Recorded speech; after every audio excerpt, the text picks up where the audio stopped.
கர்த்தருடைய பரிசுத்த நாமத்துக்கு மகிமை உண்டாகட்டும்.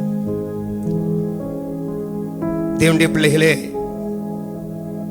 தேவன் இந்த வருடத்தை கர்த்தர் நமக்கு தந்து 2025 வருடத்தையும் தந்து 2 மாதங்களாய் கர்த்தர் நம்மை பாதுகாத்து மார்ச் மாதத்திலே கர்த்தர் நம்மை கொண்டு வந்திருக்கிறார். இந்த 3வது மாதத்தை தந்ததான தேவனுக்கு நம்முடைய முழங்கால் படியிட்டு, ஆண்டவரே, வாக்குத்தத்தங்கள் மூலமாக நீர் எங்களோடு பேசும் ஆண்டவரே, உடைய வாக்குத்தத்தங்கள் எவ்வளவு மகத்துவம் உள்ளது என்று சொல்லி இந்த மார்ச் மாதத்திலே கர்த்தர் உன்னை ஆசீர்வதிப்பார் என்று விசுவாசித்து ஒரு ஜெபம் செய்வோம். எங்களை அதிகமாய் நேசிக்குதான நல்ல தகப்பனே, இந்த நல்ல வேலைக்காய் ஸ்தோத்திரம். 2025 வருஷத்திலே 2 மாதமா எங்களை பாதுகாத்து 3வது மாதமா இருக்கிற மார்ச் மாதத்திலே இந்த முதல் நாளிலே நீர் எங்களை கொண்டு வந்தபடி நாள் உங்களை துதிக்கிறோம் ஆண்டவரே. நம்முடைய நாட்கள் வருஷங்கள் எல்லாம் உம்முடைய கையில் இருக்கிறது ஆண்டவரே. நீர் எங்களை நடத்துகிற தேவன். இந்த மாதத்திலும் கூட ஒவ்வொரு குடும்பங்களையும் நீர் நடத்துவீராக. உம்முடைய வாக்குத்தத்தங்கள் மூலமாக நீர் எங்களோடு பேசும், ஆசீர்வதியும். எல்லாவற்றையும் இயேசு மூலம் கேட்கிறோம் நல்ல பிதாவே, ஆமென். கர்த்தருடைய பரிசுத்த நாமத்துக்கு மகிமை உண்டாகட்டும். தேவனுடைய பிள்ளைகளே, இந்த மார்ச் மாதத்திலே ஒரு வாக்குத்தத்தத்தை வாசிப்போம். இந்த வசனம் வேதத்தில் உள்ள எல்லா வசனங்களையும் கர்த்தர் நமக்கு சொந்தமாக்கி தந்திருக்கிறார். வாசியுங்கள். ரூத்தின் புஸ்தகம் 2ஆம் அதிகாரம் 12ஆம் வசனத்திலே வாசிக்கும் பொழுது, ரூத்தின் புஸ்தகம் 2ஆம் அதிகாரம் 12ஆம் வசனத்திலே, உன் செய்கைக்கு தக்க பலனை கர்த்தர் உனக்கு கட்டளையிடுவாராக. இஸ்ரவேலின் தேவனாகிய கர்த்தருடைய சட்டைகளின் கீழ் அடைக்கலமாய் வந்த உனக்கு அவராலே நிறைவான பலன் கிடைப்பதாக என்றான். நான் மறுபடியும் கூட சொல்கிறேன். இந்த வாக்குத்தத்தத்திலே ஒரு 4 காரியத்தை நாம் பார்க்கிறோம். ஒன்று, உன் செய்கைக்கு தக்க பலனை கர்த்தர் உனக்கு கட்டளையிடுவாராக. ஒன்று. 2வது, இஸ்ரவேலின் தேவனாகிய, நாம் எல்லாரும் இஸ்ரவேலா இருந்தால்தான் தேவன் நமக்காக இருப்பார். இது 2வது. 3வது, கர்த்தருடைய சட்டைகளின் கீழ் அடைக்கலமாய் வந்த உனக்கு. இது 3வது. 4வது, அவராலே நிறைவான பலன் உனக்கு கிடைப்பதாக. அல்லேலூயா. தேவனுடைய பிள்ளைகளே, கர்த்தருடைய வாக்குத்தத்தம் உண்மை உள்ளது, அது மாறாதது. அந்த வாக்குத்தத்தத்தை நாம் விசுவாசித்தால் தான் அது நடக்குமே ஒழிய, வாயளவு வாசித்து அதை அப்படியே விட்டுவிட்டால் அந்த வாக்குத்தத்தம் நமக்கு நிறைவேறாது. இந்த மார்ச் மாதத்திலே தேவன் உனக்கு சொன்ன இந்த வாக்குத்தத்தம், இந்த வார்த்தை யாரிடம் சொன்னது? போவாஸ் ரூத்திடம் சொன்ன ஒரு வார்த்தை தான். ரூத் புதிய ஏற்பாட்டு சபைக்கும், போவாஸ் கர்த்தராகிய இயேசு கிறிஸ்துவுக்கும் நிழலாட்டமா இருக்கிறார். இந்த காலை வேளையிலே, இந்த 1ஆம் நாளிலே, இந்த மார்ச் மாதத்திலே தேவனுடைய பிள்ளையே, இயேசு உனக்கு சொல்கிறார். என்ன சொல்கிறார்? தேவனுடைய பிள்ளையே, அவர் சொல்கிற வார்த்தை என்ன? உன் செய்கைக்கு தக்க பலனை கர்த்தர் உனக்கு கட்டளையிடுவாராக. உன் செய்கைக்கு தக்க பலன். ஒரு தேவனுடைய பிள்ளை வாக்குத்தத்தத்தின்படி நடக்க வேண்டும். வாக்குத்தத்தத்தை ஆசீர்வதிக்க வேண்டும். அப்படியே பரலோகம் திறந்து அப்படியே வந்து ஆண்டவர் என்னை ஆசீர்வதிச்சணும் தான் நம்ம நினைக்கிறோம். உண்மைதான். ஆண்டவரால முடியாதது ஒன்றுமில்லை. ஆண்டவர் செய்ய முடியாத காரியம் ஒன்றுமில்லை. அவர் செய்ய வல்லவர். அவர் வாக்குத்தத்தத்தில் உண்மையுள்ளவர். அவர் வாக்கு மாறாதவர். அவர் நேற்றும் இன்றும் என்றும் மாறாதவர். உன் செய்கைக்கு தக்க பலனை கர்த்தர் உனக்கு கட்டளையிடுவாராக. இதன் அர்த்தம் என்னென்றால், முதலாவது, இந்த மாதத்திலே உன் செய்கை எப்படி இருக்கிறது? உன் நினைவு எப்படி இருக்கிறது? உன் சிந்தனை எப்படி இருக்கிறது? உன் கை செய்கை எப்படி இருக்கிறது? உன் நடக்கைகள் எப்படி இருக்கிறது? தேவனுடைய பிள்ளையே, உன் செய்கைக்கு தக்க பலன். உன் செய்கைக்கு தக்க பலனை வைத்துதான் கர்த்தர் உனக்கு பலனை தருவார். உன் செய்கைக்கு தக்க பலனை கர்த்தர் உனக்கு கட்டளையிடுவாராக. வேதம் கரெக்டா சொல்லுது பாருங்க. நீங்க என்ன செய்றீங்களோ அத வேதம் சொல்லுது. நீ என்ன அளக்குறியோ அதுதான் உனக்கு அளக்கப்படும். புனிதனுக்கு புனிதனாயும் மாறுபடுகிறவனுக்கு மாறுபாடு உள்ளவனாயும். அப்ப இந்த மாதத்திலே நம்ம என்ன செய்ய வேண்டும்? நம்முடைய செய்கை எப்படி இருக்க வேண்டும்? கர்த்தருக்கு பயந்து அவர் வழிகளில் நடக்கிறவன் எவனோ. 128 சங்கீதம் 1 வசனம் சொல்கிறது, கர்த்தருக்கு பயந்து அவர் வழிகளில் நடக்கிறவன் எவனோ அவன் பாக்கியவான்.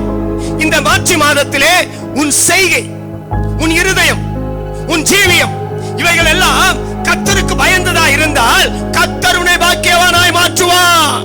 அல்லேலூயா. நான் யாருக்கும் பயப்பட மாட்டேன். கர்த்தருக்கு பயப்படணும். உன்னை நடத்துகிற ஊழியக்காரனுக்கு நீ கனம் பண்ணி கீழ்ப்படிய வேண்டும். வேதத்தை நீ அங்கீகரிக்க வேண்டும். அவருடைய பிரமாணத்தை நீ கடைபிடிக்க வேண்டும். இதெல்லாம் உன் செய்கை. உன் செய்கை என்ன? தேவனுக்கு பயப்படுவதுதான் முதலாவது செய்கை. கர்த்தருக்கு பயந்து அவர் வழிகளில் நடக்கிறவன் எவனோ. எல்லாரும் இல்ல, சபைக்குள்ள வந்து உட்கார்ற எல்லாரையுமே சீயோனை திறந்து அப்படியே ஆசீர்வாதத்தை கொட்டாருன்னு நினைக்காதீங்க. அவர் யாருக்கு கொட்டார்? கர்த்தருக்கு பயப்படுகிறவர்களுக்கு. அவர்களுக்கு பயந்தவர்கள் மேல் தயவை கர்த்தர் அனுப்புகிறார். கிருபையை கர்த்தர் அனுப்புகிறார். ரூத்து போவாசனத்தில் போன பொழுது ரூத்து தேவ பயமுள்ள மனுஷி, ஸ்திரீ. ஆகையினால்தான் ஆண்டவனே உம்முடைய போர்வையை என் மேல் விரியும் என்று சொன்னார். ஆண்டவனே, போவாசன் கூப்பிடல, ஆண்டவனே. ஆண்டவன் என்றால் போவாஸ் இயேசு கிறிஸ்துவாய் பேசுகிறோம். ரூத் புதிய ஏற்பாட்டு சபை. நீ கர்த்தருக்கு பயந்து ஆண்டவரே என்று சொன்னால், நீ கர்த்தருக்கு பயந்து நடந்தால் இன்றைக்கு கிருபையாகிய போர்வையை கர்த்தர் உன் மேலே மூடுகிறார். போவாஸ் ரூத்தின் மேலே மூடின போர்வை, போர்வை அல்ல, தேவனுடைய கிருபை. இயேசு சொன்னார், நானே சத்தியமும் கிருபையும் நிறைந்தவராய் வந்தேன் என்று சொன்னார். அவர் கிருபையுள்ள தேவன், கிருபாசனத்தின் அதிபதி. எபிரேயர் நிருபத்திலே அவர் கிருபாசனத்தின் அதிபதி என்று வாசிக்கிறோம். கிருபை அங்கிருந்துதான் புறப்படுகிறது. தேவனுடைய பிள்ளையே, இந்த மாதத்திலே உன் செய்கை, நான் சுருக்கமாய் சொல்கிறேன், உன் செய்கை முதலாவது தேவனுக்கு பயந்ததா இருக்க வேண்டும். இரண்டாவது, தேவனுடைய சமூகத்திலே நீ ஜெபிக்கிறவர்களாக, வேதம் வாசிக்கிறவர்களாக, உண்மையுள்ளவர்களாக, தேவனுடைய சுபாவம் உள்ளவர்களாக நீ இருந்தால் அதுக்கேற்ற பலனை கர்த்தர் உனக்கு தருவார். அந்த பலன் தான் 128 சங்கீதம் 1 வசனத்திலே, கர்த்தருக்கு பயந்து அவர் வழியில் நடக்கிறவன் எவனோ அவன் பாக்கியவான். பாக்கியவானாய் கர்த்தர் மாற்றுவதுதான் கர்த்தர் உனக்கு தருகிற பலன். நீ சம்பாதிக்கிற சம்பாதனை ஒரு 1000 ரூபாவா இருக்கலாம். இந்த மாதத்தில் கர்த்தர் உன்னை நடத்த வல்லவர். நீ கர்த்தருக்கு பயந்தால் அந்த 1000 ரூபாய் வைத்து உன் குடும்பத்தை கர்த்தர் நடத்துவாராக. நீ பயப்படாதே, நீ கர்த்தருக்கு பயப்படு. அது மட்டுமல்ல, வெளிப்படுத்தின விசேஷம் 22 அதிகாரத்திலே முதல் வசனத்திலே 11 வசனத்திலே, வெளிப்படுத்தின விசேஷம் 22:11 வாசிக்கிறோம். அநியாயம் செய்கிறவன் அநியாயம் செய்யட்டும், அசுத்தமா இருக்கிறவன் அசுத்தமா இருக்கட்டும், நீதி உள்ளவன் நீதி செய்யட்டும், பரிசுத்தம் உள்ளவன் பரிசுத்தமாகட்டும். இதோ கீழே உள்ள வசனம் சொல்கிறது 12, இதோ நான் சீக்கிரமாய் வருகிறேன், அவன் அவனுடைய கிரியையின்படி அவன் அவனுக்கு நான் அளிக்கும் பலன். பலன் இங்க சொல்ற ரூத்திலே உன் செய்கைக்கு தக்க பலனை கர்த்தர் கொடுப்பாராக, உனக்கு கட்டளையிடுவாராக. வெளிப்படுத்தின விசேஷம் 22:12, இதோ நான் சீக்கிரமாய் வருகிறேன், அவன் அவனுடைய கிரியைகளின்படி அவன் அவனுடைய செய்கைகளின்படி அவன் அவனுக்கு நான் அளிக்கும் பலன் என்னோடு கூட வருகிறது. இது கர்த்தருடைய வருகையில் வருகிற பலன் தான். ஆனால் இந்த பூமியில் இருக்கும் போதே ஒவ்வொரு மாதத்திலும் நீ அந்த பலனை அடையதான் வேண்டும். தேவனுடைய பிள்ளையே, உன்னுடைய ஜீவியத்திலே நீ கர்த்தருக்கு பயப்படு. அதனால்தான் வேதம் சொல்கிறது 128 சங்கீதம் 5 வசனத்திலே, கர்த்தர் உன்னை சீயோனில் இருந்து ஆசீர்வதிப்பார். எந்த மனுஷனையும் நம்பி போவாதே, எந்த மனுஷனையும் நம்பாதே. இந்த மார்ச் மாதத்தில் கர்த்தர் உன்னை நடத்துவாராக. முதலாவது காரியம், ரூத்து 2 அதிகாரத்திலே 12 வசனத்திலே முதல், உன் செய்கைக்கு தக்க பலனை கர்த்தர் உனக்கு கட்டளையிடுவாராக. உன் செய்கை தேவனுக்கு பயந்து ஜெபித்து வேதத்தை வாசித்து காலையிலே குடும்ப ஜெபங்கள் இருக்கிறதா? காலையிலே அதிகாலை ஜெபம் உன் குடும்பத்திலே நடக்கிறதா? மாலையிலே குடும்ப ஜெபங்கள் நடக்கிறதா? இந்த மாதத்திலிருந்து அந்த குடும்ப ஜெபத்தை நீ தொடர்ந்து கடைபிடி. கர்த்தர் நிறைவான பலனை கர்த்தர் உனக்கு தருவாராக. இரண்டாவது, அந்த 12ஆம் வசனத்திலே இஸ்ரவேலின் தேவனாகிய தேவனுடைய பிள்ளையே, நீங்கள் இஸ்ரவேலா இருந்தாதான் தேவன் உங்களுக்கு தேவனா இருப்பார். அதனால்தான் வேதத்தில் வாசிக்கிறோம். யாக்கோபை குறித்து வாசிக்கும் போது யாக்கோபு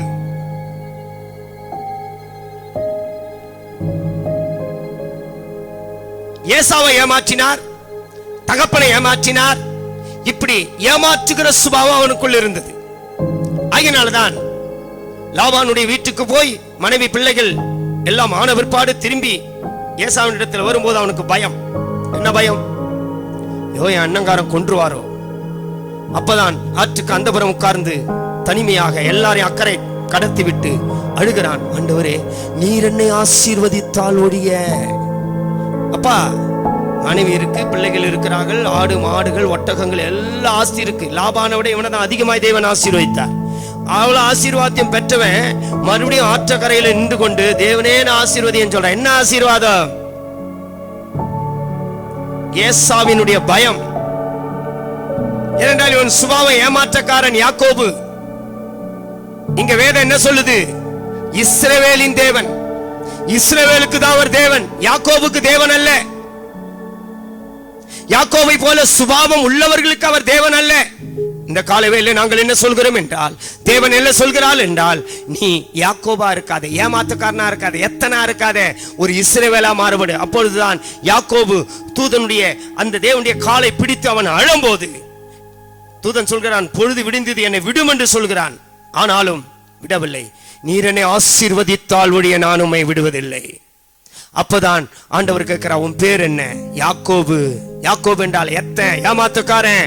தேவனுடைய பிள்ளையே, இத்தனை மாதம் நீ ஒரு ஏமாற்றுகிற சுபாவம் இருந்திருக்கலாம், இன்றைக்கு நீ ஒரு இஸ்ரவேலாய் மாற்றப்படு. அப்பதான் ஆண்டவர் சொல்றார், யாக்கோபு எனப்படாமல் இனி நீ இஸ்ரவேல் எனப்படுவாய். இஸ்ரவேலுக்கு தான் தேவன். இந்த மாதத்திலே தேவன் உனக்கு தேவனாய் இருக்க வேண்டுமானால் நீ கெட்ட சுபாவங்களுடையவனாக அல்ல, ஒரு இஸ்ரவேலாய் மாறு. கர்த்தர் உன்னை ஆசீர்வதிப்பார். இஸ்ரவேலாய், உண்மையான ஆவிக்குரிய இஸ்ரவேலுக்காக, ஆவிக்குரிய இஸ்ரவேலாக மனம் திரும்பி ஞானஸ்நானம் எடுத்து பரிசுத்த ஆவியின் அபிஷேகத்தை பெற்றவர்கள் தான் உண்மையான இஸ்ரவேல். தேவனுடைய பிள்ளையே, இது இரண்டாவது காரியம். நாம் ஒரு இஸ்ரவேலாய் மாற வேண்டும். மூணாவது, தேவனாகிய கர்த்தருடைய செட்டைகளின் கீழ் அடைக்கலமாய் வந்த உனக்கு, தேவனாகிய கர்த்தருடைய செட்டைகளின் கீழ். தேவனுடைய பிள்ளைகளே, நீ இஸ்ரவேலாய் மாறும்போது, ஏமாத்துகிற சுபாவங்கள் உன்னிலிருந்து போகும்போது, யாருடைய செட்டைகளின் கீழ் கர்த்தர் உன்னை கொண்டு வருகிறார்? இஸ்ரவேலின் தேவனாகிய கர்த்தருடைய செட்டைகள். கர்த்தருடைய. இதுதான் 91ஆம் சங்கீதத்திலே வாசிக்கிற முதல் வசனத்திலே, உன்னதமானவருடைய மறைவில் இருக்கிறவன் சர்வவல்லவருடைய நிழலில் தங்குவான். கர்த்தருடைய செட்டை. கர்த்தருடைய உடைய நாள் திருத்துவத்தை காட்டுகிறது. பிதா, குமாரன், பரிசுத்த ஆவியானவர். இதைதான் முதல் வசனம் சொல்கிறது. உன்னதமானவருடைய, சர்வ வல்லவருடைய. சர்வ வல்லவர் என்றால் திருத்துவ தேவன். அது மட்டுமல்ல, கீழே அதே அதிகாரத்திலே 91ஆம் சங்கீதம் 4ஆம் வசனத்திலே, அவர் தமது சிறகுகளால் உன்னை மூடுவார், அவர் செட்டைகளின் கீழே அடைக்கலம் புகுவாய், அவருடைய சத்தியம் உனக்கு பரிசயம் கேடகமாயிருக்கும். ஹல்லேலூயா. அவருடைய சத்தியம், அவர் செட்டைகளின் கீழ் நீ அடைக்கலம் புகுவாய். தேவனுடைய பிள்ளைகளே, இங்கே ரூத்தின் புஸ்தகத்திலே வாசிக்கிறோம், அவருடைய செட்டைகளின் கீழ் அடைக்கலமாய் வந்த உனக்கு. இந்த பூமியிலே எந்த மனுஷனையும் நம்பாதே. இதன் அர்த்தம் என்ன என்றால், ஆண்டுடைய சட்டையை மாத்திரம் தான் நீ நம்ப வேண்டும். ஆண்டுடைய வார்த்தையை மாத்திரம் தான் நம்ப வேண்டும். இந்த மார்ச் மாதத்திலே ஆண்டுடைய வசனத்தை, வாக்குத்தத்தத்தை நீ நம்பு. அவருடைய சட்டை என்பது அவருடைய கிருபையை நம்பு, அவருடைய வசனத்தை நம்பு, அவருடைய கிருபா வரங்களை நம்பு, பரிசுத்த ஆவியானவரை நம்பு, உன்னதமான தேவனை நம்பு.